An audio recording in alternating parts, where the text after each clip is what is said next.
સેવાધામ અન્નક્ષેત્ર એ શક્તિ charitable ટ્રસ્ટનો ખૂબ જ મોટો પ્રોજેક્ટ છે. અત્યાર સુધીમાં ખૂબ જ મોટા પ્રોજેક્ટ કર્યા છે.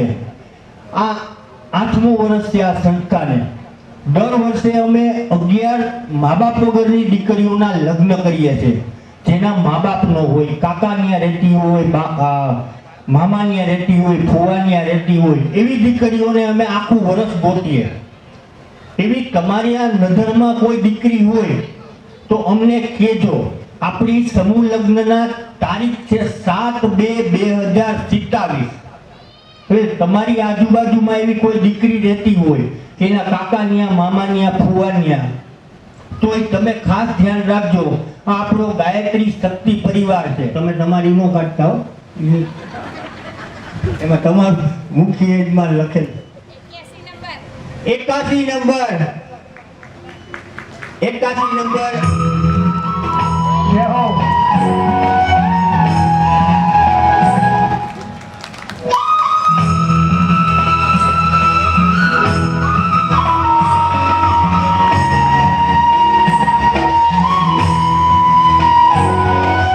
શરૂઆત થઈ નવડાથી અને જે નંબર આવ્યો પ્રથમ નંબર 81, 8 ને 1 9 એટલે પૂર્ણાંક થયો. એટલે આપણી સપ્તાહ સફળ. નીરજભાઈ ખોલીને બતાવો બધાને ગિફ્ટ. આ તો રહી રહીને એને નોંધાવી દીધો. પાછળથી આવ્યા હતા અને પેલા લઈ ગયા. અરે એ દાદા રાવલ.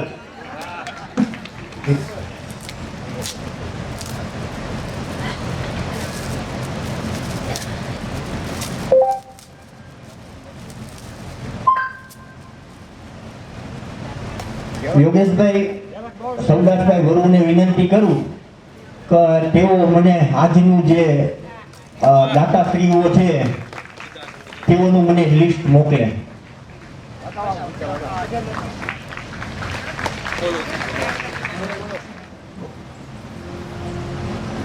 આ કાર્ય ખરેખર કરવું બહુ અઘરું છે. આશીષભાઈ, પછી ગાયત્રી મંદિરના નાથ બાપુ, અને દરેક આમ જોઉં તો અત્યારે હું છેલ્લા ગઈકાલથી આજ સુધીમાં આમ અંતરાત્માને કે જે આપણા વડવાઓ વિશે જે આ પાછળનું જે કાર્ય કરે ખરેખર બહુ અઘરું હોય છે. થોડુંક વિચારીએ આપણે કે આ કાર્ય મેં મારી ઘરે કર્યું હોત તો બહુ આકરું પડી ગયું ને અહીંયા કરે છે. ખરેખર ખૂબ ખૂબ ધન્યવાદ. હું બીજું તો કંઈ ના કહી શકું ખર્ચા વિશે કે કંઈ, પણ આ કરે છે મારી આંખમાં અત્યારે આ થાય છે. ધન્યવાદ.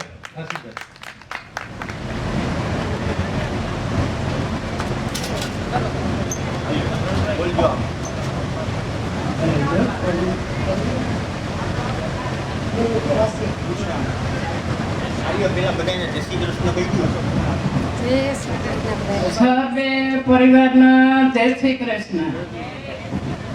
કયો નંબર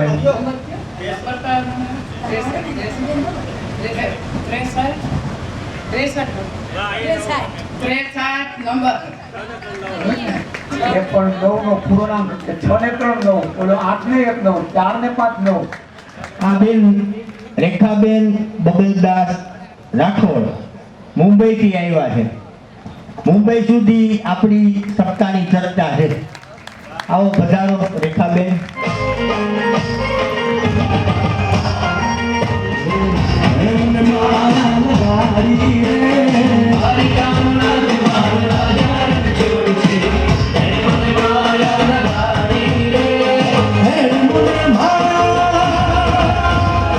આપું બેનને આપું. હું મુંબઈથી આવી છું અને મારા ઘરમાં મારા કોઈ નથી, એટલે હું મારા ભાઈના બધા તરફ હું કરવા આવી છું અહીંયા. અને તમારો ખૂબ ખૂબ આભાર છે કે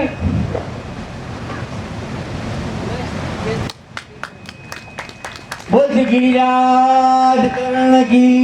એટલે આપણે બધાએ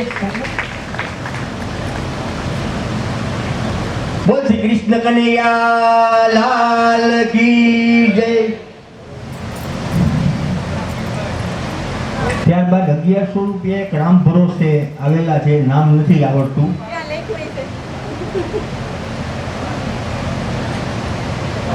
બોલ શ્રી કૃષ્ણ કનૈયા લાલ કી જય. રાજેશભાઈ પુરોહિત ચાલે વાત. હજી 6 દી છે આપણી પાસે.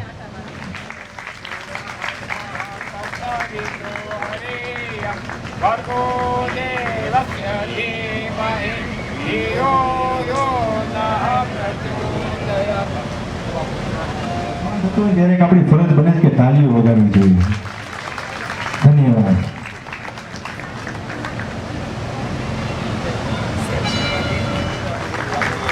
અને આપણે જે દરરોજ પૂજાપો વાપરીએ છીએ તેમના અનુદાન માટે કીર્તિદાબેન જે ઉપાધ્યાય બરોડા તરફથી આ પૂજાપો પીઠે મેમ્બર પ્લસ જે અમારા કમિટી મેમ્બર છે, ટ્રસ્ટીશ્રીઓ છે, એ તો બધા ભાઈઓ બહેનો છે જ, સાથે સાથે અમારા દીકરા દીકરીઓ પણ એટલી મહેનત કરે છે.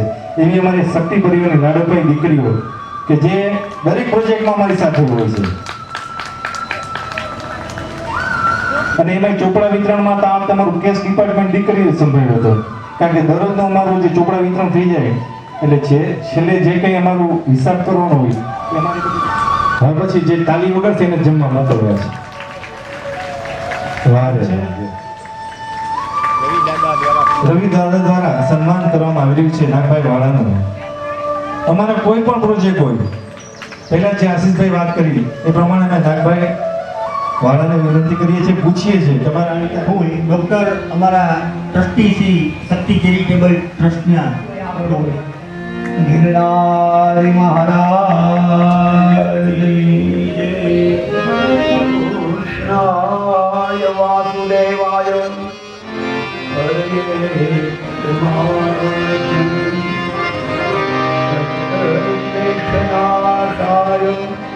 ગોવિંદાય પુષ્પમ સમર્પયામિ ધૂપમ દીપમ નૈવેદ્યમ પ્રવત્તારમ તદ આનાતિકમ.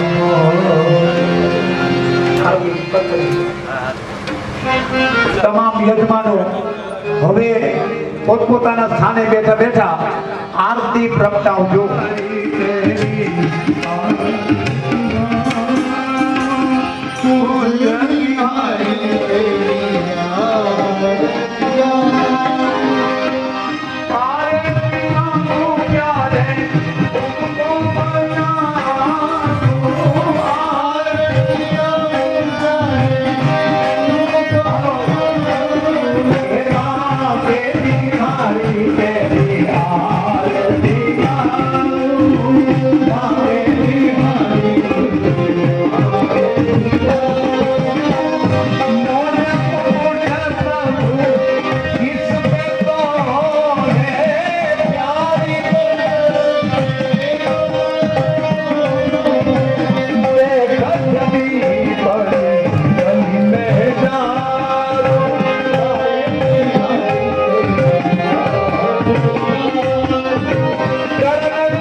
આરતી ગાઓ પુણ્યની હારી કરી આરતી ગાઓ હે કૃષ્ણ કનૈયા તેરી આરતી ગાઓ કૃષ્ણ કનૈયા તેરી આરતી ગાઓ હે માતે બિહારી તેરી આરતી ગાઓ માતે બિહારી તેરી આરતી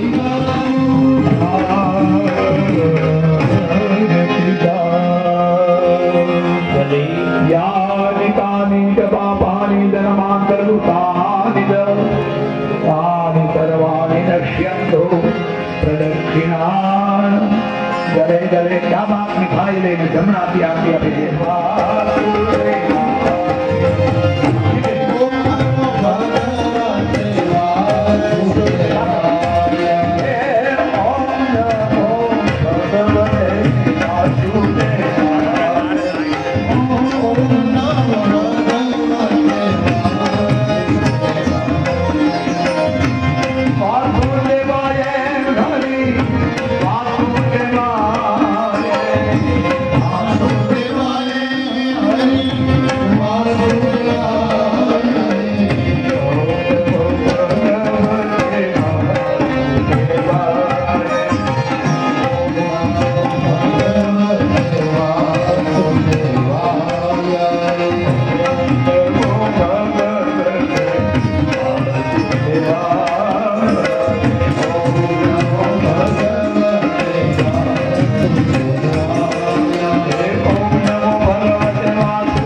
અમારી યાદગારી તરફથી મારા પ્રણામ.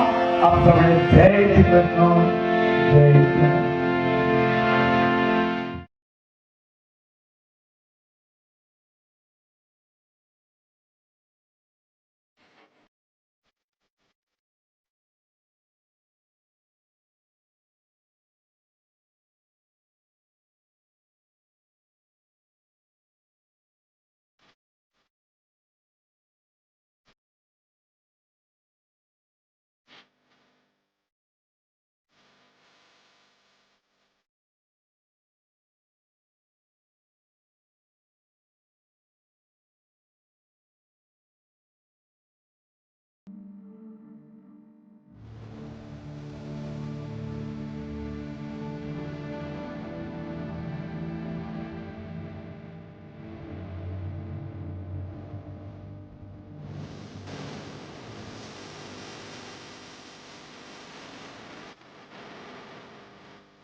આમાંથી નંબર ખેંચશું આપો માટે.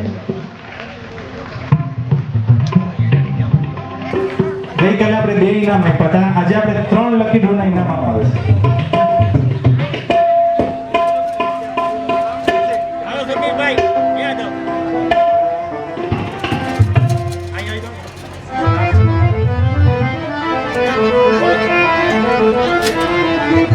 જો જીતા ભાઈ સિકંદર.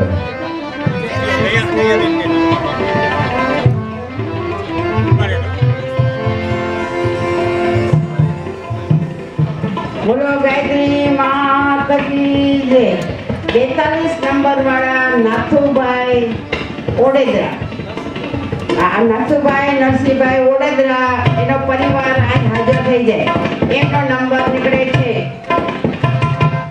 અને જે લોકો આ ચીઠીનું ઇનામ લેવા આવે એ હસતા હસતા અને કાનોડાના ભોગત કરતા રમતા રમતા આવે. રમતા રમતા આવો બેન રમતા રહો. આખું કુટુંબ જે કંઈ છો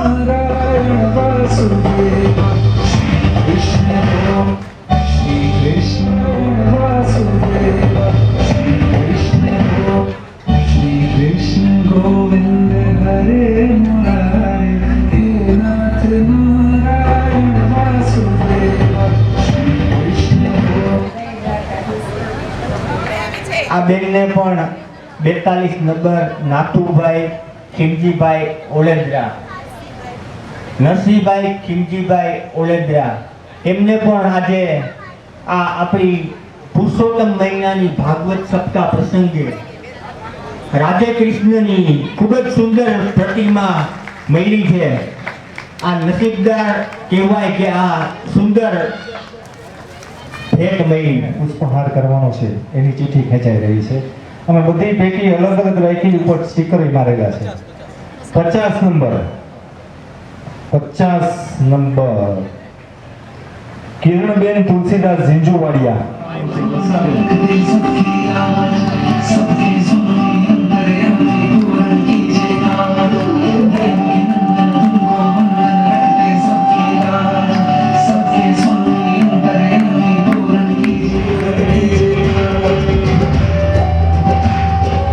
આપણી વચ્ચે આપણા વ્યાસજી શ્રી રવિભાઈ રવિદાદા પધારી રહ્યા છે, તો તેમનું બધા આપણે તાળીઓથી સ્વાગત કરીએ.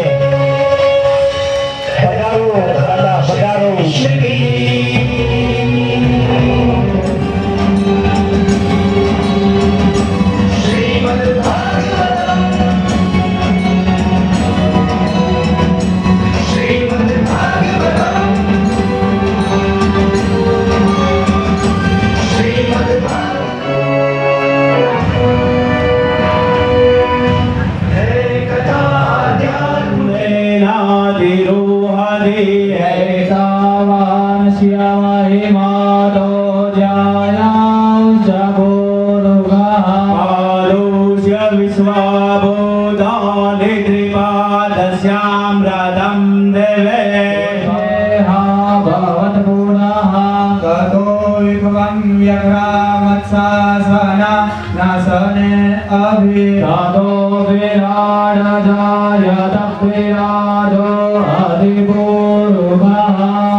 નિજ ગુરુ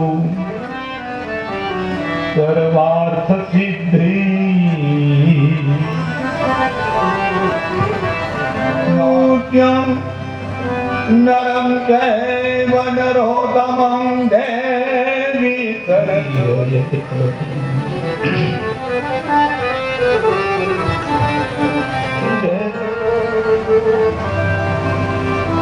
જે તે સ્થળે તે સ્થળે શ્રી સદગુરુ મુકું મસ્તક હે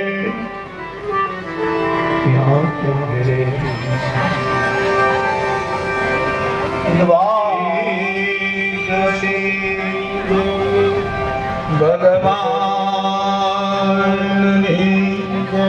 રઘુમાનજી મહારાજની ગિરનારી ગુરુદેવ ભગવાન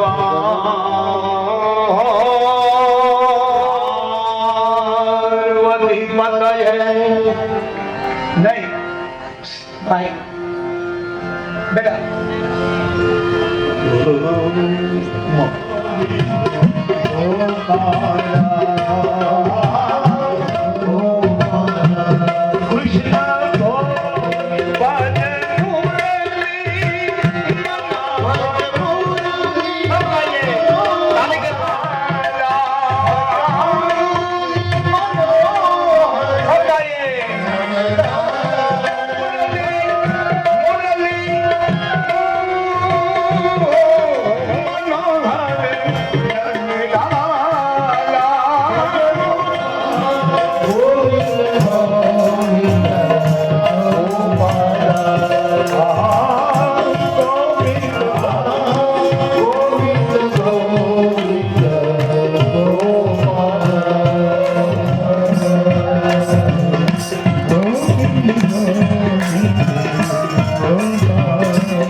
શ્રી શક્તિ ચેરિટેબલ ટ્રસ્ટ આયોજિત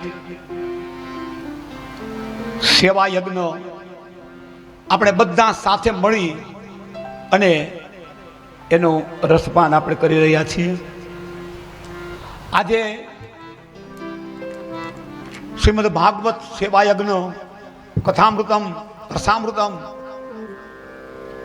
આજે એનો બીજો દિવસ અને બીજા દિવસના એ સત્રની અંદર આપ સૌ પરીક્ષિત સ્વરૂપ એવા તમામ શ્રોતા ભાઈઓ બહેનો માતાઓ વડીલો આપ સૌ ને મારા વ્યાસ દાદી તરફથી મારા આપ સૌને પ્રણામ, આપ સૌને જય શ્રી કૃષ્ણ.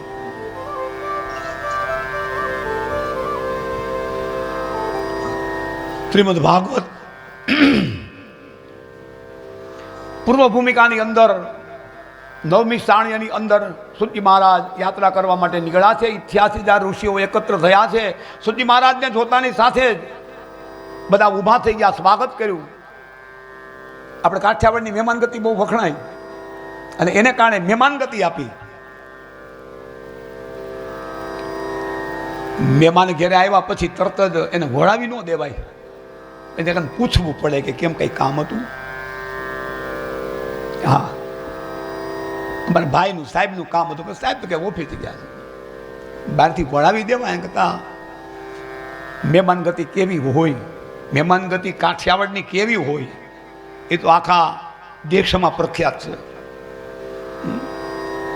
મહેમાન ગતિ કરી અને આપણું આ કાઠિયાવાડ ને સૌરાષ્ટ્ર એ આખા વિશ્વમાં પ્રસિદ્ધ બની ગયું છે.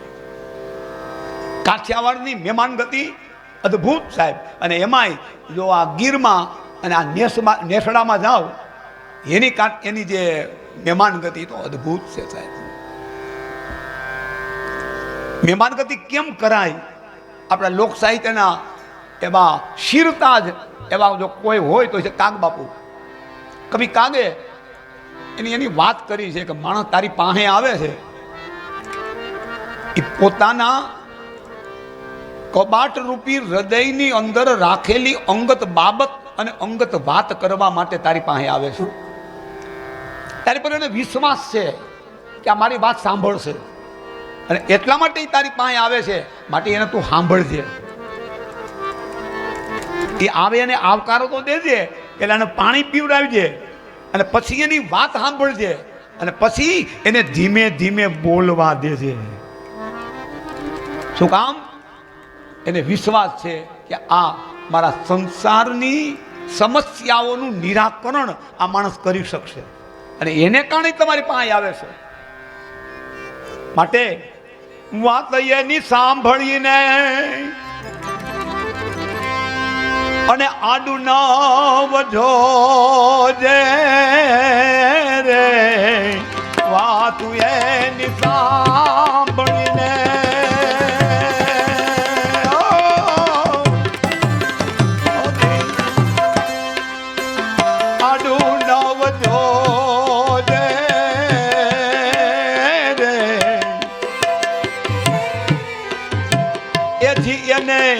માથું રે એ હલાવી હોકારો તું દેજે રે, આવકારો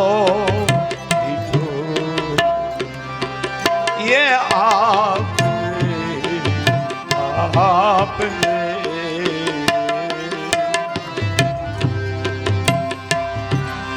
કાક બાપુ એમ એક શબ્દ મૂકી દીધો, આવકારો તો આપજે, પણ કેમ આપજે કે મીઠો એને આવકારો આપજે. મીઠો, આ મીઠા શબ્દમાં બહુ જ્યાદા રહસ્ય ભરી દીધા.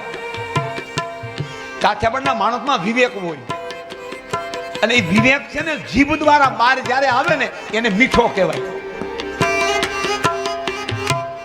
આવો એમાંય કહેવાય આવો આવો આવો મારા બાપ, આ તો તમે મારા ઘેરે ભૂલા પડી ગયા, ધણ ઘડી ધણ ભાગ મારે ઘેરે તમે આવ્યા, આને કહેવાય મીઠો આવકારો. અને ઘણા કદાચ આવો મોઢું સળાવીને બોલતા હોય, આને મીઠો આવકારો ન કહેવાય. કાક બાપુએ એટલા માટે અહીંયા એક શબ્દ વાપર્યો છે કે મીઠો આવકારો એને આ બધી વાત સાંભળવી ને. ભાગવતમાં નવધા ભક્તિ બતાવી, રામાયણમાં નવધા ભક્તિ બતાવી, એમાં પહેલી ભક્તિ છે શ્રવણમ, કોકની વાત સાંભળવી. અને વાત જ્યારે માણસ સાંભળે, ભલે આપણે એમાં કાંઈ સલાહ ન દેવી, પણ કોકને સાંભળી લેવા. સાંભળવું બહુ અઘરું છે સાહેબ. વાતો કરવી હેલી, સલાહ દેવી હેલી, શિખામણ દેવી હેલી, પણ કોકની વાત સાંભળવી બહુ અઘરી છે. રસપૂર્વક સાંભળવી અને એ ખૂબ રાજી થાય સાહેબ. આપણા ઋષિઓ તો ત્યાં સુધી એમ લખે છે કે કોઈની સમસ્યાઓ જે હોય ને તમે એકવાર સાંભળો, એ સમસ્યા અને દુઃખ સમાજનું એકવાર તમે સાંભળો ને તો એક વિષ્ણુ સહસ્ત્ર પાઠ કર્યો હોય ને એટલું તમને પુણ્ય મળે છે. કારણ કે એ સમસ્યા લઈને આવ્યો છે અને એટલા માટે સાંભળવું સાહેબ. સુતજી મહારાજ એની સામે 88,000 ઋષિઓ જ્ઞાન માર્ગના, ભક્તિ માર્ગના, કર્મ માર્ગના, યોગ માર્ગના સિદ્ધ જેટલા જુદા જુદા જુદા ઉપાસનાના માર્ગો છે, ઉપાસનાની નાની નાની જે કેડીયું છે, એ તમામ પંથ અને તમામ કેડીઓના એ આચાર્યો અહીંયા હતા. અમુક વેદ માર્ગના ઉપાસકો હતા, પુરાણ માર્ગના ઉપાસકો હતા, ધ્યાન યોગના જે ઉપાસકો હતા આ બધા 88 અધ્યારી એને કારણે હતા. અને પછી એને પ્રશ્ન પૂછ્યા છે કે આ કળિયુગની અંદર એકદમ સરળ ઉપાય કરી અને કૃષ્ણ પ્રાપ્તિ કેમ થાય, જ્ઞાન ભક્તિ અને વૈરાગ્યમાંથી વિવેક કેમ આવે.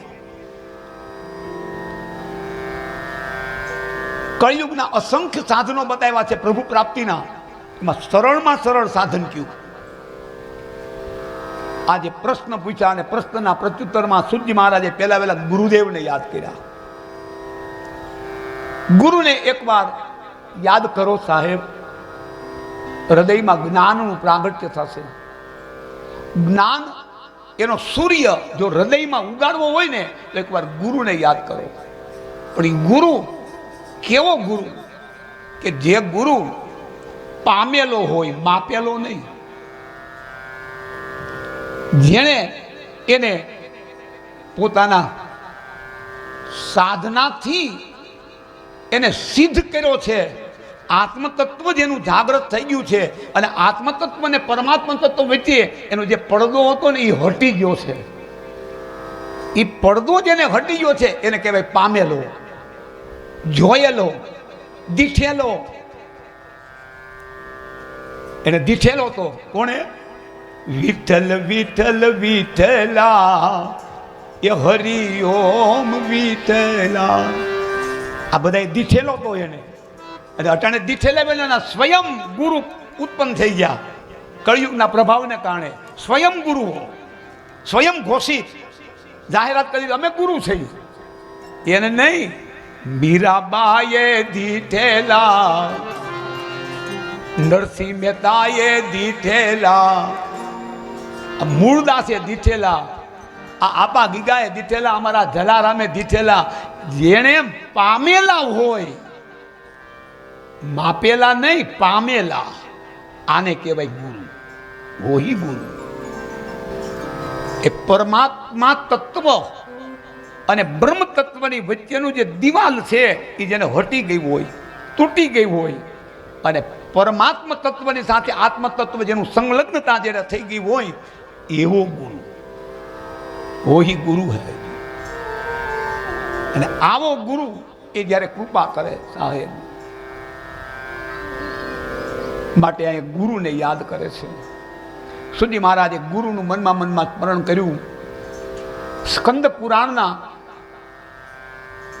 174 શ્લોકો આપ્યા છે ગુરુ ગીતાના સ્કંદ પુરાણમાં. એમાં એક શ્લોક મને બહુ ગમે છે કે યસ્ય સ્મરણ માત્રેણમ જ્ઞાન ઉત્પત્તે સ્વયં. જ્યાં ગુરુ શબ્દ બોલવામાં આવે ને ત્યાં હૃદયમાં જ્ઞાનનો સૂર્ય ઉગે. આનું નામ કહેવાય ગુરુ. ગુરુ શબ્દ બોલવામાં આવે ત્યાં હૃદયમાં જ્ઞાન ઉત્પન્ન થાય. યસ્ય સ્મરણ માત્રેણમ જ્ઞાન ઉત્પત્તે સ્વયં. સ્વયં જ્ઞાન ઉત્પન્ન થાય. ગુરુ શબ્દ બોલતાની સાથે આવો પહોંચેલો, દીઠેલો આવો ગુરુ એને યાદ કર્યા. અને યાદ કર્યા પછી કહ્યું, ઋષિઓ તમે જે પ્રશ્ન પૂછ્યો બહુ સુંદર પ્રશ્ન પૂછ્યો. વિવેક કેમ મળે? કૃષ્ણ પ્રાપ્તિ કેમ થાય? કૃષ્ણ પ્રાપ્તિ, કૃષ્ણ પ્રભુને મેળવવા માટેના સરળ સાધન ક્યાં? પણ આ જે બધા પ્રશ્ન છે ને એના પ્રત્યુત્તર તમને એક વાક્યમાં આપી દઉં. આ રસ્તે જવા વાળા એ કોણ હોય? આવા પ્રશ્ન મનમાં જિજ્ઞાસા જાગે એ કોણ હોય? કોઈક અતિ ભાગ્યવાન લોકો હોય ને, ભાગ્યવાન માણસ હોય ને, એને આવો પ્રશ્ન મનમાં થાય કે કૃષ્ણ પ્રાપ્તિ કેમ થાય? કૃષ્ણ મેળવવાનું સરળ સાધન કયું? બધાને કયા મનમાં નો આ વિચાર આવે? પ્રભુ કેમ મળે? બધાને આ વિચાર નથી આવતો. પણ 5 તમારા પુણ્ય ભેગા થયા છે. એ પુણ્યને કારણે તમને આ વિચાર આવ્યો છે અને તમે આ પ્રશ્ન પૂછો છો. જ્યારે 4-5 પુણ્ય ભેગા થાય ને તો એ આવો મનમાં જિજ્ઞાસા વૃત્તિ જાગે.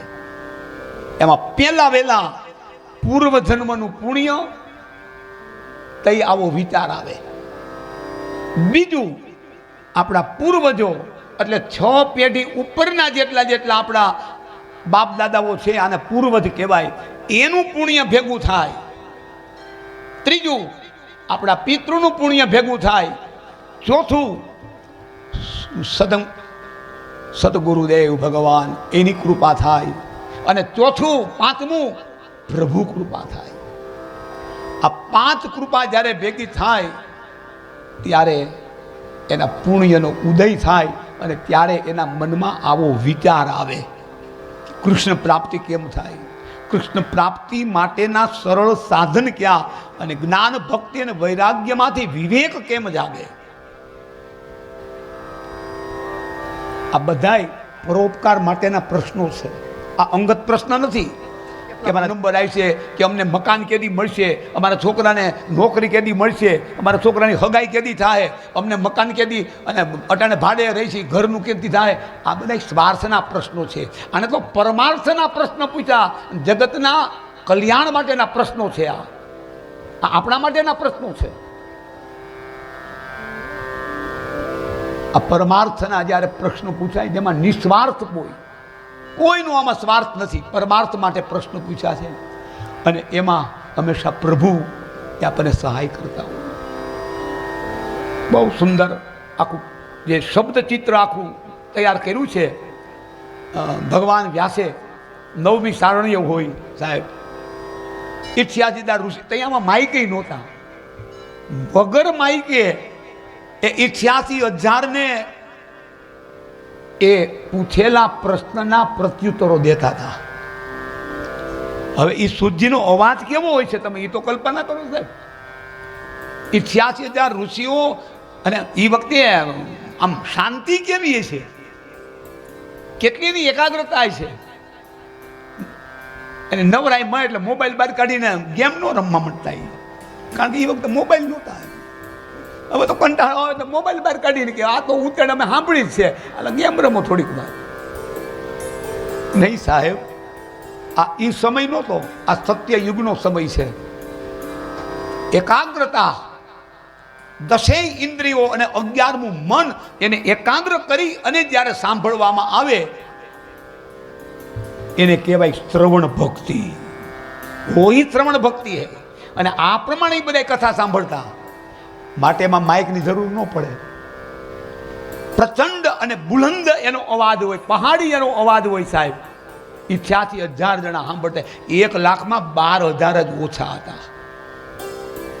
કેવું દ્રશ્ય હશે આમ, ફક્ત આપણે કલ્પના તો કરો. આપણે એમતા એટલા 100 જણાને હાંસવા માટે કેટલાય મ્યુઝિક વગાડવા પડે, મંગલાચરણ કરવા પડે, શરબત પીવડાવવા પડે, એને કેટલાય હાંસવા પડે. તે માંડ એને મનમાં આવે તો બેહે, એ તો ગમે એ રીતે માવો ખાવા બહાર વહી જાય. ભેગા કરીને બેહારવા કઈ હેલા થોડા જ સાહેબ. એમાંય આ કળ્યું, એમાંય ચંચળતા મનની. બેઠા હોય આયા અને વેવાઈ પાસે ગયા હોય, વેવાણી પાસે ગયા હોય, દેરાણી પાસે ગયા હોય, જેઠાણી પાસે ગયા હોય.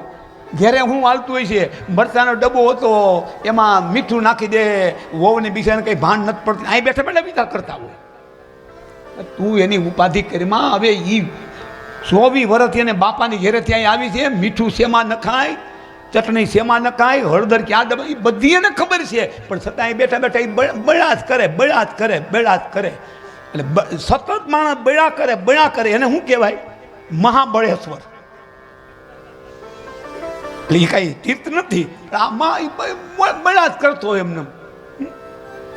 શું થાય ભાઈ? કાંઈ નહીં થાય. રામકૃષ્ણ દેવ જેવા ચાલ્યા ગયા તો આ સંસાર હાલે છે એમને. તારા વિના કાંઈ અટકે નહીં જાય. તમ તારે તું લેર કર, અહીં બેઠા બેઠા કથા સાંભળ, તારા ભાગમાં હોય તો. સુતજી મહારાજ એને પૂછેલા પ્રશ્નો, એના પ્રત્યુત્તર દેવા માટે એણે ગુરુને યાદ કર્યા. અને શરૂઆત ત્યાંથી કરી, તમે મહાન ભાગ્યવાન છો કે તમને આવો વિચાર આવ્યો. બધાને આવો વિચાર નથી આવતો. આવા 5 પુણ્ય ભેગા થાય. એક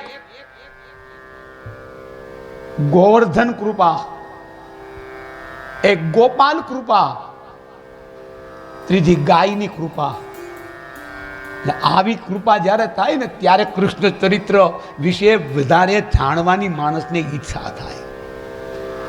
ગોપાલ કૃપા અને ગોવર્ધન કૃપા, આ કૃપાને કારણે આવો વિચાર આવે. શ્રોતાઓનો ખૂબ આભાર માન્યો સુજી મહારાજે. અને પછી એમ વાત કરી કે આ તમે જે મને પ્રશ્ન પૂછ્યો ને, આવો જ પ્રશ્ન એકવાર સુખદેવજી મહારાજને પરીક્ષિતે પૂછ્યો. તો એક કામ કરું કે શું કે એને જે કહ્યું ને એ આખો સમાજ તમને કહી દઉં? તો બધાય કે હા. તો એ સુખદેવજી મહારાજ અને પરીક્ષિત મહારાજનો સંવાદ એ સુતજી મહારાજ 9મી સારણીની અંદર 86,000 ઋષિઓને કહેવા લાગ્યા. આખો એનો સંવાદ એ અક્ષરે અક્ષર. આની કેટલી યાદ શક્તિ હશે? 18,000 એમ કે આપણે 18 પુરાણો અને એના શ્લોકો આ સુજીને યાદ છે. તમે પદ્મ પુરાણ, સ્કંદ પુરાણ, ગમે પુરાણ, મત્સ્ય પુરાણ, કુર્મ પુરાણ, ગમે પુરાણનું નામ દો, એ આખું એને પુરાણો કંઠસ્થ હૃદયસ્થ હતા. હૃદયસ્થ. અને એમાંથી આખું પ્રત્યુત્તર આપે છે. સુતજી એટલે બ્રાહ્મણ માં અને ક્ષત્રિયનો બાપ, અને એનું સંતાન, એનું નામ સૂત. સૂત કોઈ નામ નથી, સૂત એક ડિગ્રી છે. એનું નામ તો રોમહર્ષણ હતું. આ સુતજી મહારાજ વર્ણશંકર આને કહેવાય. ગીતાજીના બીજા અધ્યાયમાં પહેલામાં ઉલ્લેખ કર્યો છે. માં જુદી જાતિની અને બાપ જુદી જાતિનો, એનું આ સંતાન છે. અને ખબર પડી કે વ્યાસ ભગવાન વેદ અને બ્રાહ્મણ ગ્રંથો એનો ઉપદેશ ઋષિઓને આપે છે. ત્યારે સુતજી મહારાજ પણ ભેગા આવ્યા. વ્યાસ ભગવાન એને જોઈ ગયા કે તું આવ્યા? તો કે આ બધા જ્ઞાન લેવા આવ્યો છે. કે હું આવ્યો છું. તો તું ઊભો થઈ જા. કેમ? બહાર બી જા. માત્ર ઋષિઓ માટે અને બ્રાહ્મણો માટે જ હું આ વેદ અને બ્રાહ્મણ ગ્રંથોનું હું અટાણે પારાયણ કરું છું. તું બહાર બી જા. સુતજી મહારાજને બહાર કાઢી મૂક્યા. છતાં હિંમત નો આવ્યા સાહેબ. ઝૂંપડીની બહાર બધા એની ચરણ પાદુકાઓ જ્યાં પડી હતી ને, એ ન્યા બેઠા. અને ન્યા બેસી અને જે અંદર જે સત્સંગ ચાલે છે એ સત્સંગ બહાર બેઠા બેઠા સાંભળે છે. અને બહાર બેઠા બેઠા, અંદર બેઠા એને 18 પુરાણ યાદ નથી. સુંદર કુટિયા છે. કુટિયામાં બેઠેલા જે ઋષિઓ જે છે, આ ઋષિઓને જે યાદ નથી ને, એ બહાર બેઠેલા સૂતને યાદ છે. એની એકાગ્રતા, એની શ્રવણ ભક્તિ, એની સાંભળવાની પદ્ધતિ એ કેવી હશે એ આપણે કલ્પના કરવાની. અંદર બેઠેલા છે એ બ્રાહ્મણ દેવતાઓ છે, ઋષિઓ, વશિષ્ઠ, વિશ્વામિત્ર, જાબાલી, ગૌતમ, આ બધા આવા મહાન ઋષિઓ હતા. એટલે પેલા વેદપાઠ પછી એને બ્રાહ્મણ ગ્રંથો, શતપથ બ્રાહ્મણ અને આવા બ્રાહ્મણ ગ્રંથો જે 4 છે એનું એને પારાયણ કરાવ્યું. અને એ પછી પુરાણનું પારાયણ કરાવ્યું. તો અંદરનાને કદાચ ઓછું યાદ હશે, પણ બહાર જે બેઠા હતા ને એને પાછું બધું યાદ છે. આ સાહેબ આપણું પ્રાચીન ભારતના ઋષિઓ છે. આ પ્રાચીન ભારતનું આપણું આ ઘરેણું છે. આ આપણું ઘરેણું સાહેબ. વેદો આપણું એક ઘરેણું કહેવાય. આપણા ઋષિઓ, આપણા દેશના ઋષિઓ, આપણા દેશના વેદ, આપણા દેશના સૈનિકો અને આપણા દેશના એ શૂરવીરો એ આપણા ઝવેરાત છે. આપણા દેશના એ ઘરેણા છે. અને આપણે આનંદ કરી છીએ સાહેબ એની પાછળ. ઘણા દિવસો સુધી આ સત્ર હાલ્યું છે. મેં જ્યાં વાંચ્યું છે એમ લખ્યું છે કે 1000 દિવસ સુધી આ સત્ર ચાલુ હતું. 1000 દિવસ ઋષિઓ ગાન કરે છે અને શ્રવણ પાન કરે છે. બહાર સુજી બેઠા છે, બહાર ક્યાં ને ક્યાં બેઠા છે, દૂર.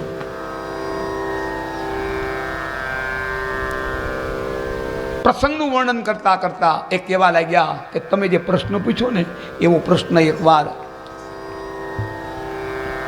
પરીક્ષિત મહારાજે એ પૂછેલો હતો. અને આ જે પ્રશ્નોત્તરીનો જ્યારે પ્રત્યુત્તર જ્યારે દેવાતો હતો ને એ વખતે શું બન્યું કે ઇન્દ્ર મહારાજ આવ્યા. ઇન્દ્ર મહારાજ આવી અને કહ્યું કે તું શા માટે અહીં બેઠા છે સુખદેવ પાસે? તો કે મને આજથી 7મે દિવસે તક્ષક કરડવાનું છે, કાળ મારો આવવાનો છે. તો એનાથી શું થાય? માણસનું મૃત્યુ થાય. બરોબર, તો તારું મૃત્યુ ન થાય એવું તને હું એક વસ્તુ આપું તો આ રહેવા દે. 7 દિવસ સુધી અહીં તું બેસીશ, તારો સમય તારે બગાડવો એના કરતાં હું તને જે લઈને આવ્યો છું એ મારી પાસે મારા હાથમાં કુંભ છે, એનું નામ છે સ્વર્ગનું અમૃત. આમાંથી તું એક ખોબો પી લે, કાળ તારો કાંઈ નહીં બગાડી શકે. તક્ષક તારી પાસે આવી નહીં શકે. આ તારે 7 દિવસ સુધી આની પાસે બેસવાનું છે, સુખદેવ પાસે. અને આ માત્ર 15 સેકન્ડની અંદર જ તું એક ખોબો સ્વર્ગનું અમૃત પી લે તો અમર બની જાય છે. પરીક્ષિત મુંજાણા રાજર્ષિ છે. રાજર્ષિ એ રાજર્ષિ મુંજાણા કે આ મારે શું કરવું? આ 7 દિવસ આની પાસે બેવું કે 15 સેકન્ડમાં આ અમૃત પીવું?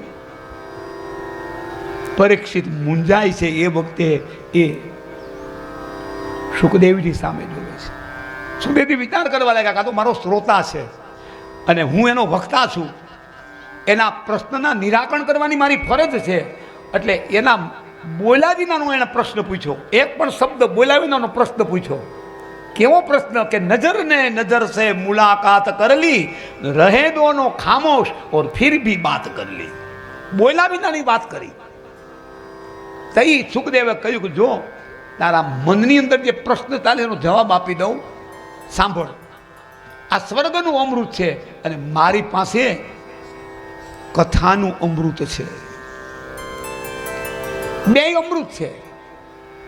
એ 2ના ફાયદા બતાવું તો આ એક અમૃત એવું છે, તું પીસ એટલે આ તારું શરીર છે ને એ અમર થઈ જશે, આત્મા નહીં. આ દેવતાઓ બધે અમર છે પણ એ બીકણ બહુ છે, સ્વાર્થી છે ને લૂંટા છે. દેવતાઓ જ્યારે હિરણ્યકશિપુ અને જ્યારે રાવણ અને જ્યારે કુંભકર્ણ અને જ્યારે જ્યાં વૈદિક પરંપરાના જે વિરોધી જેટલા રાક્ષસો થયા અને જ્યારે ગદા લઈને બહાર નીકળતા ત્યારે બધે હંતાઈ જતા. આ દેવતાઓ અમર છે છતાં એ નિર્ભય નથી. એ અમર છે પણ અભય નથી, નિર્ભય નથી. ગુફામાં સંતાઈ જતા, બહાર નો નીકળે. હિરણ્યકશિપુથી એટલા ભૌમાસુરા જેટલા જ્યારે થયા, ભસ્માસુર, ભૌમાસુર, કુંભકર્ણ વગેરે, આ ગદા લઈને જ્યારે નીકળતા આ બધા દેવતાઓ ભલે અમર હોવા છતાં આની સામે કોઈ આવતા નથી. સુખદેવજીએ પરીક્ષિતને કહ્યું કે રાજા, એ તને અમર બનાવશે પણ અભય નહીં બનાવે. અભય અને અમર આ 2 વસ્તુ અલગ અલગ છે. અભયત્વ, આ શરીર અમર બને પણ મનમાં બીક તો રહેવાની છે.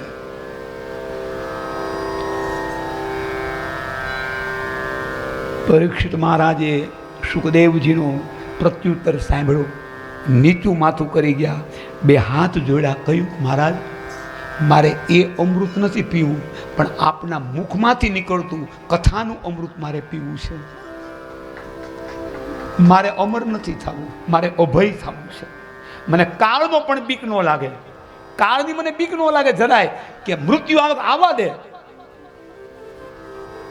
આમ માથે ઓઢીને રોવા ન બેહાય, રોવા ન બેહે. મૃત્યુ એ પણ એક ઉત્સવ છે.